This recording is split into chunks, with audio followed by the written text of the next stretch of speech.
একবার একটি বৌদ্ধ সন্ন্যাসী ওনার একটি শিষ্যের বাড়িতে গেছিলেন। ওই শিষ্যটি তখন তার সন্ন্যাস জীবন পূর্ণ করে বাড়ি ফিরে আসে। শিষ্যটি অনেক ধনী ছিল। ওই শিষ্যটির অনেক বড় একটা ব্যবসা ছিল। ওই শিষ্যের বাড়িতে অনেক চাকর বাকর ছিল। শিষ্যের বাড়িতে তারাই সব কাজ কাম করত। সবকিছু ঠিকঠাকই চলছিল। ওই বৌদ্ধ সন্ন্যাসী প্রতি বছর একবার কিছুদিনের জন্য ওই শিষ্যের বাড়ি থেকে আসতো। কারণ ওই শিষ্যটি যেখানে থাকতো ওই গ্রামে একটি অনেক বড় মন্দির ছিল, যেখানে বৌদ্ধ সন্ন্যাসী প্রতি বছর আসতো। আর এই কারণেই যখনই ওই বৌদ্ধ সন্ন্যাসী ওই মন্দিরে আসতো তখনই ওই শিষ্যের বাড়িতে কিছুদিন থাকতো। এর আগেও বৌদ্ধ সন্ন্যাসী ওই শিষ্যের বাড়িতে যখনই এসেছেন, বৌদ্ধ সন্ন্যাসী তখনই দেখেছেন তার শিষ্যটি খুব খুশি হতো। কিন্তু এইবার যখন তিনি ওই শিষ্যের বাড়িতে আসেন তখন তিনি দেখতে পান যে তার শিষ্যটা আজকাল অনেক বেশি চিন্তায় আছে আর সব সময় মন খারাপ করে বসে আছে।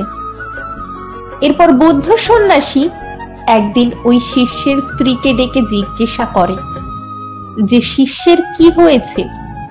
আজকাল দেখতে পাচ্ছি তোমার স্বামী সারাক্ষণ কোনো না কোনো চিন্তায় থাকে।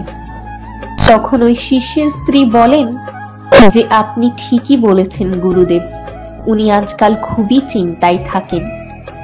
কারণ ওনার ব্যবসাতে যে 5 লক্ষ টাকা লাভ হয়েছে।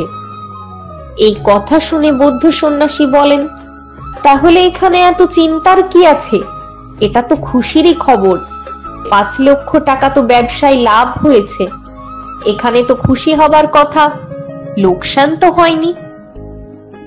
এটা শোনার পর শিষ্যের স্ত্রী একটু হাসেন, তারপর বলেন যে আপনি ঠিকই বলেছেন গুরুদেব, কিন্তু আপনি যদি ওনাকে ওনার চিন্তার কারণ জিজ্ঞাসা করেন তাহলে উনি বলবেন যে আমার এই কারণে মন খারাপ, কারণ আমার ব্যবসাতে 5 লক্ষ টাকা লোকসান হয়ে গেছে। এটা শোনার পর বৌদ্ধ সন্ন্যাসী একটু অবাক হন আর বলেন, এটা আবার কেমন কথা হলো? তুমি এখনই বলছো যে 5 লক্ষ টাকা লাভ হয়েছে, আবার এখনই বলছো যে 5 লক্ষ টাকা লোকসান হয়ে গেছে। এরপর ওই শিষ্যের স্ত্রী বলেন, হ্যাঁ গুরুদেব, আমি ঠিকই বলেছি, আমার স্বামীর একসঙ্গে লাভ এবং লোকসান দুটোই হয়েছে।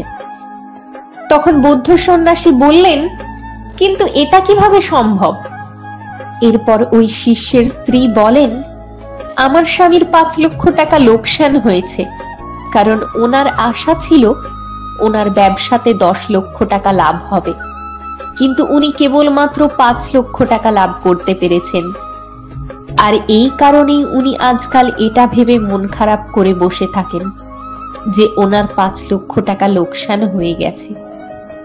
এরপর বৌদ্ধ সন্ন্যাসী একটু অবাক হয়ে ভাবেন তিনি তার ওই শিষ্যকে কিভাবে বোঝাবেন।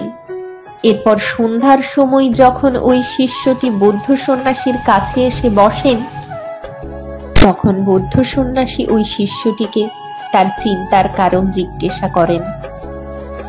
তখন শিষ্যটি বৌদ্ধ সন্ন্যাসীকে বলেন যে গুরুদেব, আমি আর কি বলবো, আমার 5 লক্ষ টাকা লোকসান হয়ে গেছে।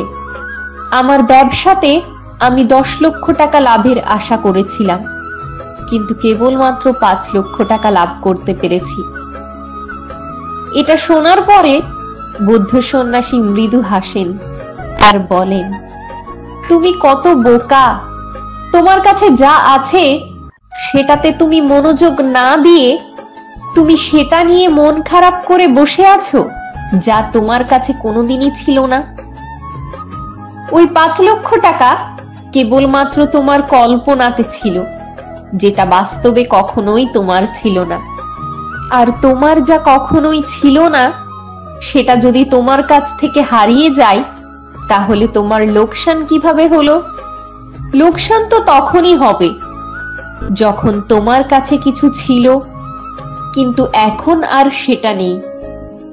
তখন শিষ্যটি সন্ন্যাসীর কথা বুঝতে পারে আর বলে, গুরুদেব, আমার বড় ভুল হয়ে গেছে, আমি আজকের পর থেকে আর এই সব চিন্তা করব না। কারণ সত্যিই তো ওই 5 লক্ষ টাকা তো আমি লোকসান করিনি, ওই 5 লক্ষ টাকাটা তো কেবলমাত্র আমার কল্পনাতেই ছিল। এই বলে শিষ্যটি বৌদ্ধ সন্ন্যাসীকে প্রণাম জানিয়ে সেখান থেকে চলে যায়। তো বন্ধুরা, একবার ভেবে দেখুন তো, যদি ওই শিষ্যটি আগে থেকেই 5 লক্ষ টাকা লাভের আশা করত, তাহলে কি ওই শিষ্যটি দুঃখী হতো? আর ওই শিষ্যটি যদি 2 লক্ষ টাকা লাভের আশা রাখত আর 5 লক্ষ টাকা লাভ করে নিত, তাহলে শিষ্যটি তো আরো অনেক বেশি খুশি হয়ে যেত। তো এই ছোট্ট গল্পটি থেকে আমরা একটা জিনিস পরিষ্কার বুঝতে পারি, যে প্রত্যেকটা মানুষের দুঃখের কারণ হলো তার মধ্যে থাকা অতিরিক্ত আশা। মানুষের মধ্যে অনেক বড় বড় আশা থাকে, আর যখন সেই সমস্ত আশা পূর্ণ হয় না, তখন মানুষ দুঃখী হয়ে যায়। একটা কথা সব সময় মনে রাখবেন, আপনার মনের মধ্যে যত বড় আশা থাকবে, আপনার মনে তত বেশি নিরাশা জন্ম নেবে। আর আপনার মনে যদি কম আশা হয়, তাহলে আপনার মধ্যে নিরাশাও কম হয়ে যাবে। আর আপনার মধ্যে আশা যদি শূন্য হয়ে যায়, তাহলে নিরাশাও শূন্য হয়ে যাবে। তাই আপনি যদি আপনার জীবনে খুশি থাকতে চান, তাহলে আপনার জীবনে আশাকে কম করুন, তাহলে আপনি খুশি থাকতে পারবেন। আমাদের এই ভিডিওগুলি কেমন লাগে তা অবশ্যই কমেন্ট করে জানাবেন। সবাই ভালো থাকবেন, আবার দেখা হবে।